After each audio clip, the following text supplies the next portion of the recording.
where I would clean up, right? Take their plates, right? Go wash the dishes, and people didn't even say thank you, right? Or I'd taken out their trash from under their desk if we were cleaning an office and not being acknowledged. And so I was always overlooked. And so I knew, okay, you know what? I'm gonna be overlooked for now, but once I turn 18. Yeah, that kind of reminds me of the saying, you gotta give the janitor the same respect as the CEO. Yeah. But they wasn't giving you the respect. Nah. So you went and took it. Yeah, not to me or my mom. And I made it a point, I was like, it's not really just for me, it's gonna be for her. And so what I did, she was 56 years old, I retired her. Welcome to Dominate the Decade podcast, domination conversation where we bring to you real live entrepreneurs who are absolutely crushing and dominating their particular industry. And they're gonna come share some game with you so that way you can do the exact same thing. I got a really special guest, y'all, because this young lady that y'all gonna hear from today, I just met her like 3 weeks ago. Yeah. I met her like 3 weeks ago, and she's absolutely crushing it, doing her thing at an ultra high level. And she told me, she said, listen, I learned some stuff from you. And she said, I'm the GOAT, but hey, listen, I'm gonna leave it up to the people. It is what it is, but I want her to introduce herself. I want y'all to get to know this young lady, who she is and where she's from. I need you to talk to the people. Introduce yourself. You got it. My name is Cindy. A little bit about me. I'm from South Florida. Raised by a single mom, Colombian. Lots of instability growing up. Wasn't the richest of the richest, to say the least. Yeah. Moved about 17 times before I was 18 years old. So faced a lot of eviction notices, saw the car getting repoed, right? Saw the struggles. Ultimately, wanted a better life. Went to the Army. Realized that that doesn't pay as well, right? Went to college, went to law school, became a lawyer. Did that for a little bit and realizing working 9 to 9 wasn't gonna make me rich or wealthy.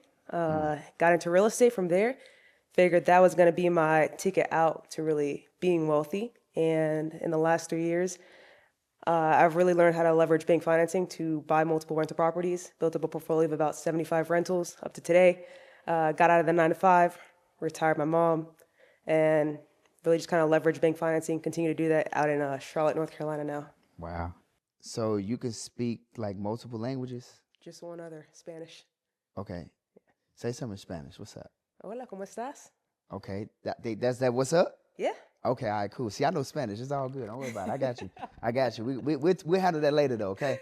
So I grew up in Colombia. Now ultra successful here in the States. Been through a lot. It sounds like you've been through a lot. But you kind of came around the corner very, very fast. I want to kind of know, like, you said you've been through a struggle. You got some evictions and stuff. What was childhood like? Like, I want you to kind of walk us through that, because we understand that there's success now, but I think that it's important for people to understand your story so they can, like, respect the glory. So what does it look like growing up in your household? Honestly, I think I identified most of my childhood with being hungry. And the reason being was I was that person. My mom would work. She cleaned houses. So she would leave me at school from like 8 a.m., be the last kid to get picked up. And so what I would do is I would steal other kids' food. Because my mom couldn't afford to give me Lunchables or give me fruit snacks or chips, Lay's, right? And so I kind of grew up in that environment. She would send me to school with bread and butter. That was my lunch. I'd be at school till about 6 p.m. Like I said, we moved around pretty often. Every single year we could never, afford another rent increase. There was no such thing as home ownership. Saw my mom not be able to take us to school some days because there was no gas money, right? There was no gas. And she just cleaned houses very often, and she would sometimes take us too. One thing I think that really stuck out to me growing up was she would take us with her. She would take me and my brother, and I would see how people would overlook us, right? Because we'd be cleaning the toilets. Yeah. And for some reason inside of me, I knew this wasn't going to be my life. And I was like, just wait until I'm an adult. Like, I might be born into this circumstance, and I can't determine what I'm born into. But once I grow older and I get an understanding of how life works, I am going to change my future. And I think that really traumatized me to an extent where it really pushed me a lot growing up and being overlooked, right? People, we would sometimes clean them up. We'd work dinners too with my mom, where I would clean up, right? Take their plates, right? Go wash the dishes, and people didn't even say thank you, right? Or I'd taken out their trash from under their desk if we were cleaning an office, and not being acknowledged. And so I was always overlooked. And so I knew, okay, you know what? I'm going to be overlooked for now, but once I turn 18, it's going to change a little bit. That's good. And that kind of reminds me of the saying, you got to give the janitor the same respect as the CEO. Yeah. But they wasn't giving you the respect. Nah. So you went and took it. Yeah. Not to me or my mom. And I made it a point. I was like, it's not really just for me. It's going to be for her. And so what I did, she was 56 years old. I retired her. Yeah. And she's not cleaning anymore. I'm not going to let anybody look down at her anymore. That was the goal, right? That was the drive and that was the goal, so. And it's interesting when I see a lot of high level successful people. A lot of the past sounds like what you explaining. It's like I've been through something like, and I had to go through certain things in order to get where I'm at. And so, all right, so we get overlooked as a child. And what is like that first like pivotal moment of like I'm going towards success? What does that look like? Walk me through that. I think for me, mentally, it was definitely when I started seeing people overlook my mom and treat her very poorly because she was poor. That Hmm. was the first mental shift where I was like, things are going to change from here on out at some point. Um, I think the really breaking point for me was once I got into law because I worked my way up to that point, right, where you thought, I'm going to make six figures, right? Yeah. I'm going to kill it. I'm going to make, $250,000 a year. Everything is going to change. And then stepping into that role and realizing, it's not as sexy as they make corporate roles seem because they make it look real sexy, right? Hmm. You in college, but then when you get that first check, you're like, where's the other half? And at that moment, I was like, I'm not. And my goal was always to retire my mom by 30. Yeah. I was 27 when I became a lawyer, and I looked at the check and I was like, there's no way I'm retiring her and still gonna have financial abundance for me. It's either me or her. What was that first check like? How much was it? Oh, it was probably like 3 grand. That ain't bad though. It's not bad, but Was that a bi-weekly check or it was what? about weekly check. Yep. Okay, 3 grand. That ain't bad. It's okay. It's not bad, but I can retire moms and live a Nah, good nah, life, you ain't ready to do that. Yeah, you ain't ready to do that. And so my goal was always her. And so I Yeah. always thought about that in the back of my mind. I think once again, I think people sometimes we have this goal of like, I'm gonna take care of my parents, and there becomes a choice of like either it's you or them, or you figure out how it's both of y'all. Yep. And I was like, it's not gonna be me or her, it's gonna be both of us. So how do I do that? Wow. In your household, are you the oldest, youngest? Because I see you brought your brother. Yeah, I'm the youngest. So you the youngest. Is it just you guys? It's just us two, yeah. So y'all two. So now that you have gone to law school, you like I still got to take care of mom. At any point in time, does bro have any part of the shift in the dynamic? Does he motivate you and inspire you? Like, what does that look like too? Just two in the household. Yeah, he has always been such a selfless person. Like he genuinely has always wanted me to be better than him in all respects. And so he allows me to always be ahead, to have a platform. And that has always been so like he's just been super supportive for me in that sense. And sometimes people underestimate having a supportive family, but I wouldn't be where I'm at today if I didn't have somebody standing right behind me, pushing me forward every step of the way. Yeah. Because it's more mental than anything, right? Yeah. You know what's crazy? Out of everybody that I had come on this podcast, their story about family and success is totally different than that. Really. It's like, well, my family don't understand. They don't support me. They don't push me. They don't motivate, inspire me. I can't have conversations with them.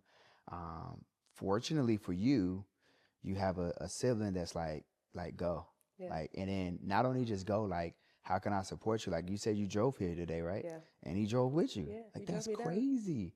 Most people who've been on this podcast, they like, listen, my family gonna say, I don't know how you gonna get there, but don't ask me for no money. Hopefully you make it back safely, and if you don't, that's what you get. It's a different mentality. It's a different, like there is no support, Yeah. and you have support. So I would definitely say cherish that because that's huge. Because again, growing up and going out to success is something that it's almost kind of like a dream, and you living a dream, Yeah. and you living it very well. It's a So I blessing. want I want to kind of talk about like what is life now since we've got over the hump. Now we can, Yeah. like you said, you retired your mom. I wanna talk about how, like, what is that day when you retire? How did that make you feel? How did your brother feel? How did you guys feel? What was that like? It was like a check mark, right? It's like I stood on everything I always said I'd do. I didn't forget about her. And I still have to work very hard to keep her retired, right? But that was always the goal. I think for us right now, I'm in business with my brother, so he owns half of everything, right? That's good. My dad, we ended up rekindling a relationship that I never had with him. He's our project manager. My brother's wife now is in the business as well. And so it's a family thing right now. We're building it up. Mom is retired. She's enjoying life. So it's a blessing. I mean, don't get me wrong, we work very hard, but to do it with family, it's just something different to your point, right? Yep. And I want you to take an opportunity to break down what is it that you do in detail. Yeah. So I buy rental properties just leveraging bank financing. So the way that I do it is I primarily work with lenders that will finance 90 to 100% of a property's price and all of the money to renovate it. So what I do is I buy with the bank's money, I buy my LLC, I get a loan in my LLC. They don't check my credit or my tax returns because I'm buying it in an LLC. I go ahead, I purchase the property, I renovate it, I make it look really pretty so I can go ahead, get some good tenants in it. They're going to pay monthly, the rent so I can cash flow. And then from there, what I do is I just refinance out of that property. So I take another loan out because the property is now worth significantly more because I've renovated it, right? And that new loan now would pay off the original loan I took out. And I get to still own the property. I get cash flow every single month. And I have equity, which contributes to my wealth long term. And that's just all I do now every single day. I'm just buying rental properties, building up the portfolio. So you said you open up an LLC and you go to the bank and take out a loan and you buy a property and they don't check your credit. How? So there are specific lenders. They're called asset-based lenders, right? All they care about is the asset itself. They care about the home and whether you are just buying it at the right price. So they don't care about you as, a person. They don't care about you, your income, your taxes. They simply care about you, Dion. Are you buying a property that is 30% below its value? Meaning, are you buying it so that you're actually going to have a 30% profit? If you check that mark, then they'll go ahead and finance it for you. So somebody who's watching this, they can start an LLC and they can find a property that's just, let's just say, is in the bank's parameters of wanting to loan them money, and they can like no credit check, none of that. Yep. It's that easy. It's that easy. I just started LLC today. I can go to the bank tomorrow. Yep. And for you, if it's your very first property, you've never owned real estate before, it's 90% financing on the purchase price, right? And then you got 100% financing for the rehab. So they'll fund 100% of the renovation cost. Now, if it's your second property, then you get 100% financing. So like for me now, right, I'm mostly leveraging the maximum funding possible because I've got experience, I've got a track record. Correct. But doing your first might require you that 10% down. But once you get that first one done, you open up the floodgates. Because if you got all the money in the world to buy real estate, what's your job now? Find the real estate. Yeah. And it's interesting because I'm like, yo, somebody could just go get a property and start making money. Yeah. And I don't need good credit. Not at all. I never heard of this. They don't do I'm not credit even checks. joking. I've never heard of this. Mhm. And wow. So I'm assuming that I guess the property is going to be your collateral damage just in case if you don't do whatever, which is like any mortgage. But it's very interesting that somebody can go and open up a business and just because I'm going to put this in the business name, that I can just go get a loan without having any good credit or any real proof of income? No proof of income, No proof of no income pay either? stubs, no tax returns. Come on now, this is insane. But that's why they want you to buy with enough of a profit margin, right? Because that's their collateral, that's their protection. Yeah. They're not worried about you paying them back, right? Because worst case scenario, if you can't pay them They back, just they're take just going to the take the house. house and they're going to make way more money on the house, Okay. right? I guess that makes sense. Wow. So if somebody wants to do this, just maybe real quick, what are the steps? I start here, I do this, I do this, I do that. Like, who do I talk to? Because a lot of times, especially when you think about social media, somebody can make a reel and make some content and say, hey, if you want to purchase a property with no credit, Yeah. and you be like, all right, and then you try to go do it and it don't work. Yeah. So the first thing is obviously you got to open up the LLC, right? Have it. But then you want to look for hard money lenders, right? Those are the asset-based lenders. So you want to look for hard money lenders that are going to be giving you 90% financing for your first deal. They've become way more prominent now in the last 2 years, so it's easier to find. You can do a Google search. You can look on Bigger Pockets, which is a real estate forum, and find them there who are the lenders, right? Because these lenders are not promoting themselves in the way as Bank of America, right? Where you'll drive down the street, you'll see a branch. You're not going to find them there, right? They're online. But once you find that lender, you're like, okay, I understand their parameters. They will give me 90% of the money if I buy a property 70% below what it will be worth after it's renovated, right? So to make it easier, right? Your next step after that would be to go ahead and find a property that fits that, right? So let's say you're driving around town, right? You see a house and you know that house would sell for $100,000, right? You're like, I know this area, this house is cheap, right? You would probably want to buy it for, let's say, $50,000, right? Okay. And renovate it for $20,000 so that your all-in cost on that property is $70,000. Correct. Now that lender is going to fully fund that deal for you. And so you really want to then focus on finding the right deals that fit your lender's parameters so that they can finance it. Because if it doesn't fit their parameters, they're not going to finance it, right? So we would go out then and just look for those deals on whatever market you're in. I always recommend people start in cheaper markets where you can find houses under $150,000. A lot of people say that's not realistic, but there's over 250,000 of houses on the market right now under $150,000. This is mind blowing. Yeah. Somebody gonna watch this and go get rich. It's doable. I see why you making some money. I mean, I did it. My first year I did 8 houses and I was mind blown. And I was like, this is it. So what did those 8 houses make you in your first year? What did that? So I usually cash flow, right? Net profit, about $300 on the cash flow for every single property, right? And then on the equity side, right, which is the long-term wealth, I have about anywhere from $50 to $100,000 in equity. Mm, But I have no cash now in those properties. So I bought them with the bank's money. gotcha. That's so good. And so you're basically making money, infinite amount of money, because you have no cash in it, right? If you don't have to put money down to buy a property, and that property would generate $300 a month, and you're making $50 to $100,000 on equity, right? What's also going to happen over time? That just grows, right? Because rent increases every single year, right? Yeah. It never goes down. So you start off making $300 a month. Next year, rent goes up $50, pretty normal, right? Yeah. Now you're making $350, and then you're making $400. So keep increases over time. Do you feel like a person has to kind of know a little bit about real estate to do this, or they can be kind of like a brand new person? Like, can anybody just kind of walk in and do this, or do they need to kind of understand the logistics of the numbers, how you kind of like spitting them out? Yeah, you can understand the investment analysis, right? But that's truly basic, though, right? Yeah. You can learn that in an hour if you just rewatch this video, Yeah. right? And you understood that you have to buy 70% below what a property's future value is. That's the only criteria. There's no other math to this, right? And so you don't need to understand real estate in that sense, besides knowing what's a good deal, right? It's pretty basic, just like any other industry, right? If you're gonna go and flip cars, what you gotta do? You gotta buy a car below what it's gonna be worth, right? If you're gonna go and flip a couch, right? You wanna go to the garage sale, buy it below what it's worth, then go flip it, right? You can kind of understand those things on your own. Yeah. Yeah. Now, this is very interesting because I think that for me, this is something new that I've never heard. And I've been around real estate a while. I've been in the entrepreneur game a while.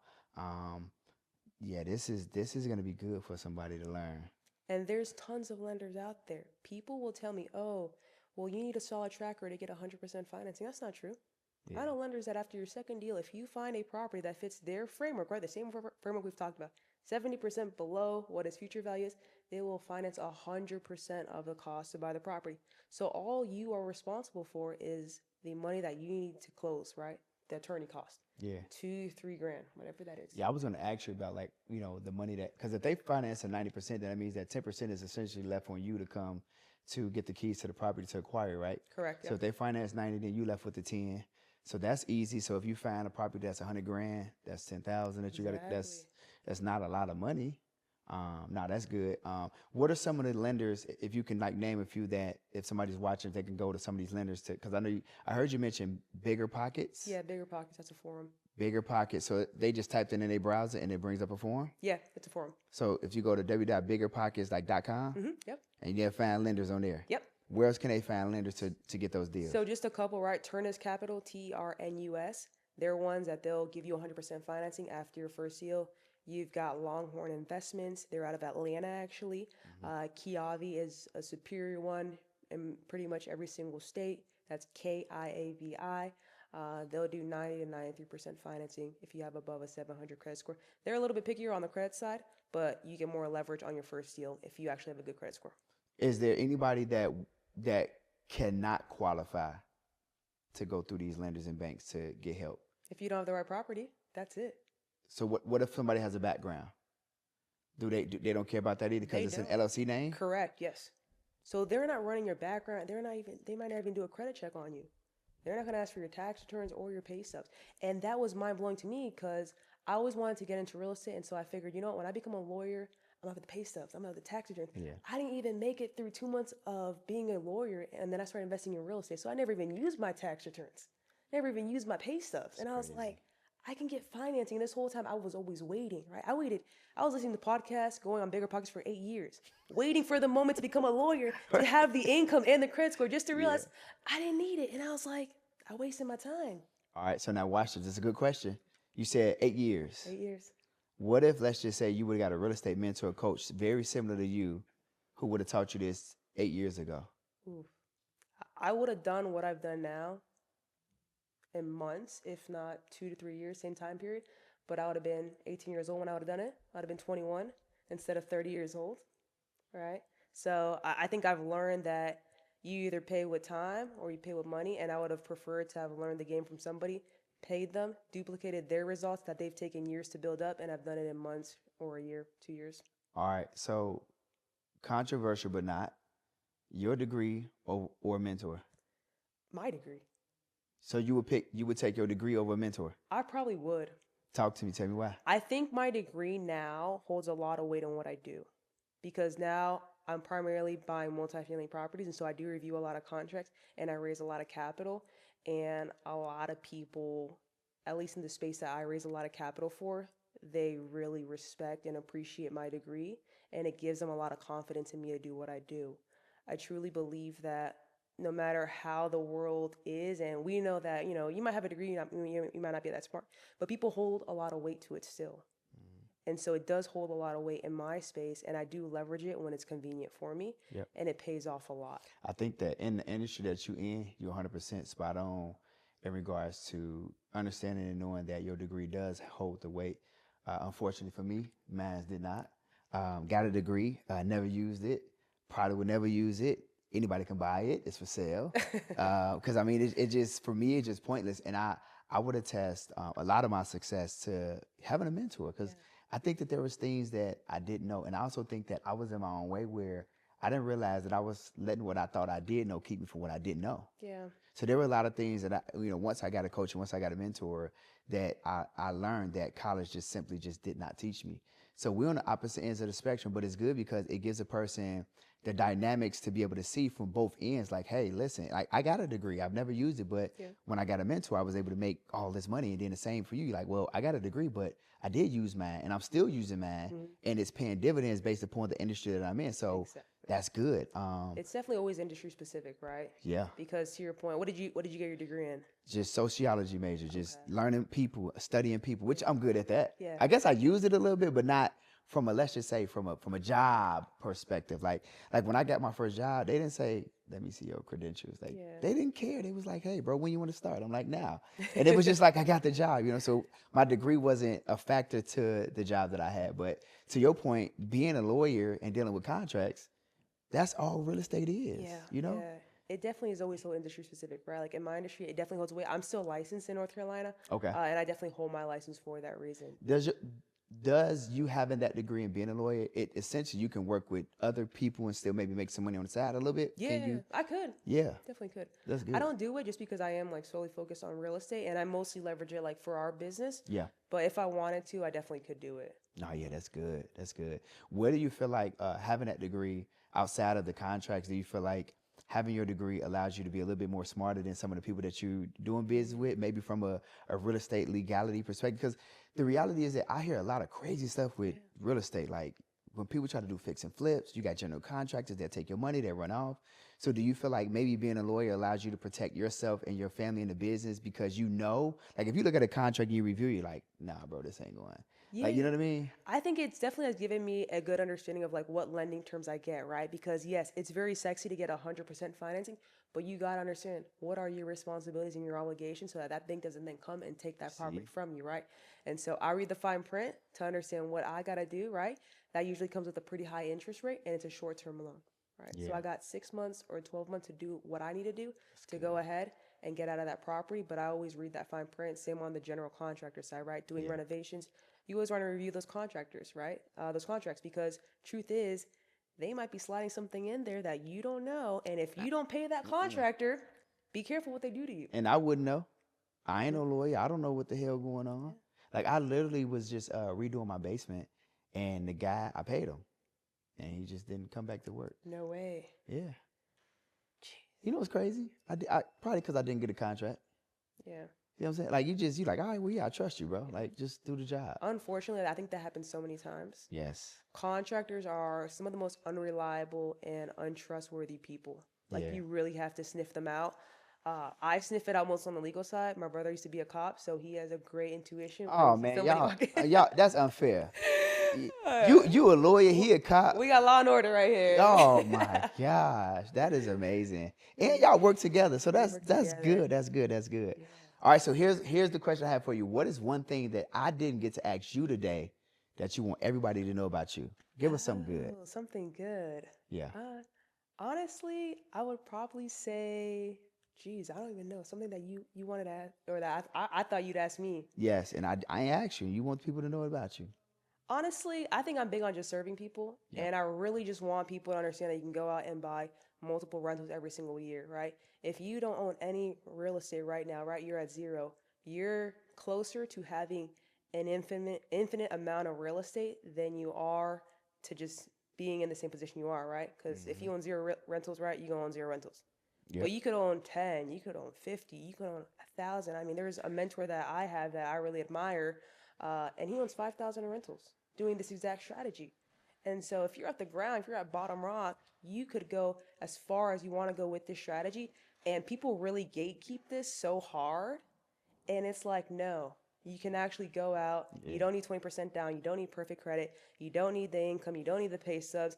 I've dropped the lenders that will actually work with you. And you can go out and actually buy a rental property this year, and you can buy multiple rental properties this year. Here's the question I do have though. If somebody wanted to take this strategy, they can't do this for like a residential, like my own property, right? This has to be a rental property. It has to be a rental property, but it Okay. could be, a duplex, a And you triplex. can live in it, I guess. Yeah. You could, Yeah. or you can have it as an investment property, but you can do this at any level, right? So I Yeah. started with the houses, then I moved into the duplexes, then I moved into now we're mostly in commercial apartment buildings. Got you. All right, there's guys that do it at 50-unit apartment complexes, 100 apartment complexes. So this can go as far as you want it to go. Yeah. No, this is good. I think this episode is definitely going to help somebody.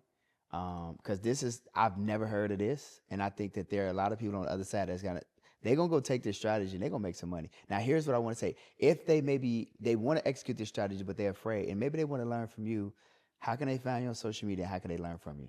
I'm on Instagram at Cindy West _. I give a lot of value there.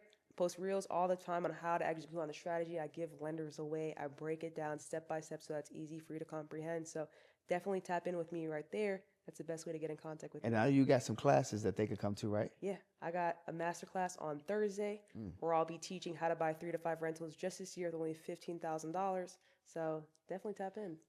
About 3 to 5 renters with only 15,000. Yeah. I'm coming to your class. Hey, come on in Thursday. I'm coming to your class. I need to give me some rental properties too. Put you on. Yeah, this is really, really good, man. I appreciate you pulling up, adding value, giving my people the game, man. This is gonna be an episode for the book. So listen, family, take what you guys heard from good Cindy West here.